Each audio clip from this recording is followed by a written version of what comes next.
welcome back. All right, fine. I had a couple beers today. I'm in a good mood. TGIF. It's a Freaky Funny Friday. We got a great audience with us today. Jennifer Cuevas is there, Janet, and my buddy Mikey O. Al Lambert's watching for a little bit today. Thank you, everyone. If you're not tuned in during the commercials on Facebook, you should be. Just, you might want to open it, because sometimes funnier things happen during the breaks than the show. Not that the show's a comedy show or anything, but it is. In the last segment of the show, I typically go down the rabbit hole, or we do the WTF, what the facts. And what the facts is when the team corrects my mistakes that I made throughout today's show. Usually Frankie does it. Right now he's working so hard on all his new radio shows that we don't have him. So I have given the honor of massacring me to Jess and Nico. And quite frankly, I haven't made many mistakes lately, so I haven't given them many opportunities. Hold on. Okay, all right. Now I see we have Today, literally last segment, we had a new guest. So, all right, benefit of the doubt to you, fine. But his name is Ken LaCourte, and you were focused on getting out of the segment, and you're like, yeah, all right, Mike. Thanks, Mike. I'll see you later. And he goes twice, Ken. And you ignored him like a teenage father. I don't know what a teenage father is, but okay.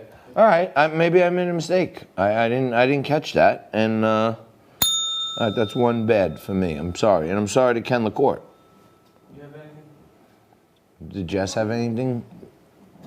So yeah, it doesn't seem like, hey, if anybody at home watching, Jess is still. If you found anything, all right. So nothing, really nothing. I called the guy by the wrong name once, maybe twice. I don't know if you guys saw it last week, but my friend Fog City Maggie Vanderberg, she was on yesterday and Wednesday, and she always finds these little quips that Trump says and points out how funny the guy is, and he is like a one-man comedy show. I put the clip on our Liquid Lunch Instagram or Facebook or something, but last week when Trump was taking some questions from the media after the press conference, he says, all right, you, Bloomberg, what do you got? And he says, you know what? You actually look like Bloomberg a little bit. Nah, you know what? You look a little better than him. And then they open up the shot, and it's an African-American guy. So I'm like, this guy is hysterical, because there's no way that guy looks like Mike Bloomberg. So he is a one-man comedy show. But, I think it's getting so crazy when you got Anthony Fauci will not say that it's unhealthy to have protests with tens of thousands of people. He will not say protests will spread the disease. He said, I'll leave it to other folks. But and Jim Jordan was slaying him, saying, so wait a minute, the state of Nevada, 5 Supreme Court judges agreed with the state of Nevada that they could limit the amount of people that can go to church and under their First Amendment right, but they won't limit the amount of people that can go in a casino. It's like crazy. If you live in Vegas, you want to go to the casino and gamble and drink and smoke cigars or whatever else you can smoke in Vegas, go for it, because we need that money. We need the people working. We need the tax money. You want to go to church and pray with your flock, your congregation, no. You're limited, okay?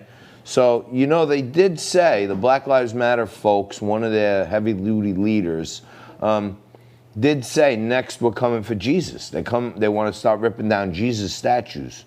So it's not surprising that, some of these blue states are also, coming down on the side of Gambling and drinking, and that's okay. Protesting, that's okay. Church, not okay. Scary. Jess, what else did you want to talk about today? You mentioned that you wanted to be on air a little more, and you were going to start having 5 topics every day that me and you were going to go through, and you were going to rip them off for me. Well, that's another thing, a part of your WTF today. Your associate producer, Jessica, created a perfect segment for herself, and you stole her fire. That was and I yesterday. think she's still mad at you today. All right, that was yesterday. Well, I'm saying if she's so upset, if one of your employees is so upset because they didn't get their moment in the sun, and then there's an outlying project that would give you that moment in the sun 5 days a week, but you refuse to deliver on executing that plan, then you can't get that mad. JT, let's keep in mind that Jess is also the HR department for this company. That's right. And yeah, I'm not saying anything that has to do with her race, her sex, her creed. I'm not saying anything.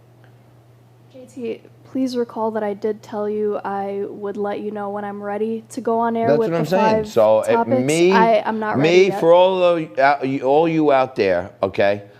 There were times when I was trying to build my television career early on that if WOR Television in Secaucus, New Jersey called me and said, hey, can you come over and do a 10-minute interview on how the market's going to open tomorrow morning, I would get in my car and race there because I wanted to keep pursuing that. So, if you're going to let me know when you're ready and capable of going on air, then you can't be that mad about losing a throwaway segment because you're not ready to go on air. I'm not mad, JT. Oh, okay, very good. All right, well, she was a little cranky. Nico's saying she is mad. I'm not mad. You get a lot on Liquid Lunch, and Liquid Lunch is not like some, straight up, news show.